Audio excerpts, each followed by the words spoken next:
Hello everyone, नमस्कार। म तेजेन्द्र फेरि पनि स्वागत गर्दछु हाम्रो यो प्लेटफर्म फर स्टडी भन्ने च्यानलमा।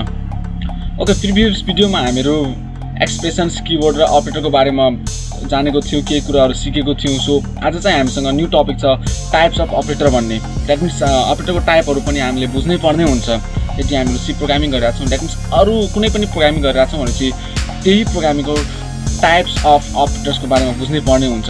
सो आजको यो ट्युटोरियल सिरिज चाहिँ टाइप्स अफ अपरेटर्स सम्बन्धित छ।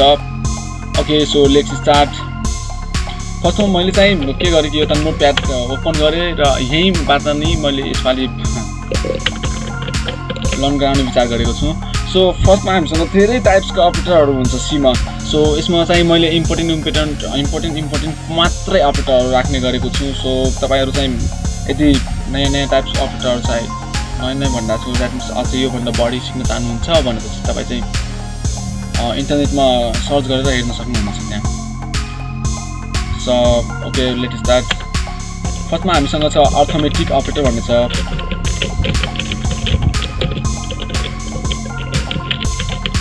Arithmetic operators, that means arithmetic operators भनेपछि हामीहरू कसरी डिफाइन गर्न सक्छौँ। अघि नै मैले योभन्दा प्रिभियस भिडियोमा के भनेको थिएँ कि कुनै पनि अपरेटर्स, कुनै अपरेसनहरू, that means arithmetic yeah logical अपरेसनहरू पर्फर्म गर्नको लागि युज हुने कुनै पनि सिम्बल या साइनले नै हामीहरू अपरेटर भन्छौँ।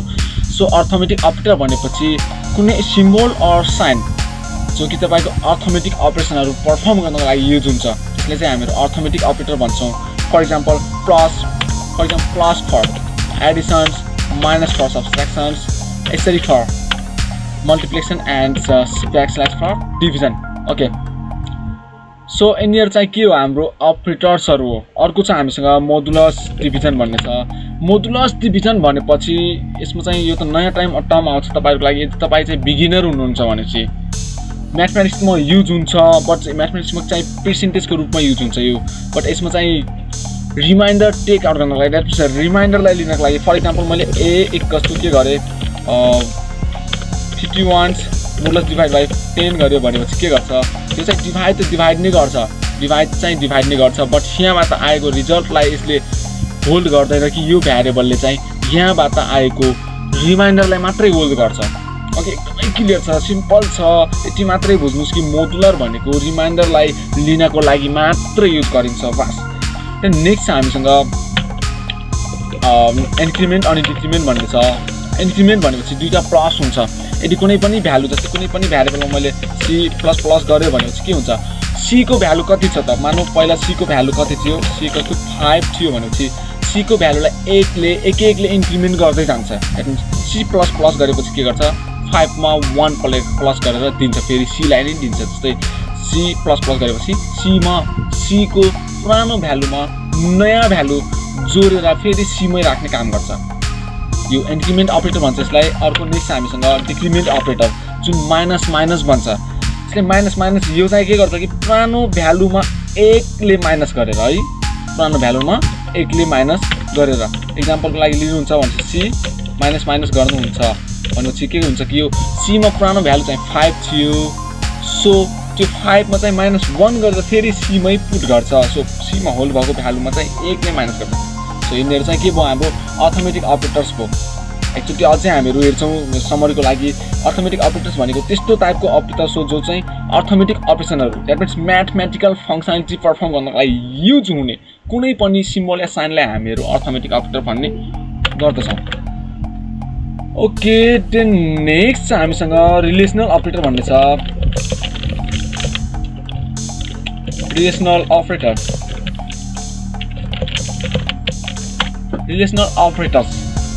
रिलेसनल यो पनि नामै काफी छ। यदि तपाईँहरू सोच्नुहुन्छ रिलेसनल भनेपछि दुईजनाको बिच सम्बन्ध, जस्तै यसको र यसको बिच सम्बन्ध नर्मली थाहा हुन्छ नि, जस्तै कि ए सानो छ कि बी सानो छ भन्नको लागि। जस्तै ऊ कालो छ कि म कालो छु, जस्तै आज उज्यालो छ कि अँध्यारो छ, आज पानी पर्ला कि नपर्ला।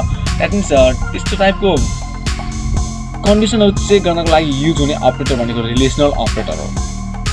सो यसमा चाहिँ के हुन्छ, एक्चुअलमा जस्तै ए इज लेस देन बी, अनि यसको रिजल्ट चाहिँ के हुन्छ, जहिले पनि ट्रु या फल्समा आउँछ। द्याट मिन्स 1 र 0 मात्रै आउँछ। जस्तै A is greater less than B, यदि A B भन्दा सानो छ भने चाहिँ रिजल्ट यसले के फाल्छ ट्रु फाल्छ। यदि A चाहिँ B भन्दा ठुलो छ भनेपछि यसले के पठाउँछ फल्स पठाउँछ। सो एकदमै क्लियर बस्ने कि रिलेसनल अपरेटरले चाहिँ दुईटा भ्यालु द्याट मिन्स दुईटा भ्यारिएबलमा भएको भ्यालुलाई या दुईटा भ्यालुलाई कम्प्यारिजन गर्नको लागि युज हुन्छ। यस्तै हुन्छ हामीसँग जस्तै A is greater than B or A is greater than or equals to B or A is less than or equals to B, यस्तै हुन्छ। त्यसपछि नेक्स्ट छ हामीसँग assignment operator. Assignment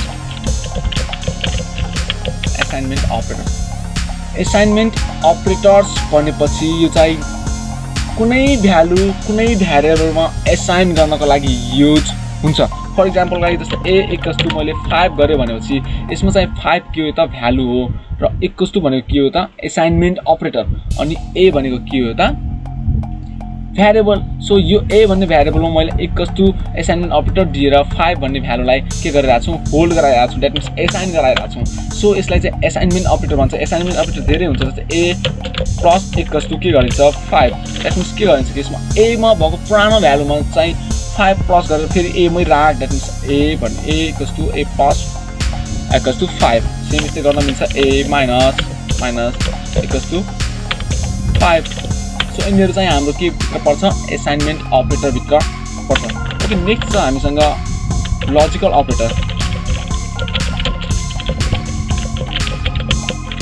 logical operators अब लजिकल अपरेटर भनेपछि यो चाहिँ logical अपरेसनहरू पर्फर्म गर्नको लागि युज हुन्छ प्राय। सो यो चाहिँ हामीहरू पछितिर फेरि हेर्दै नै छौँ लजिकल अपरेटर्स कसरी काम गर्छ र एक्चुअलमा के हुन्छ भनेर।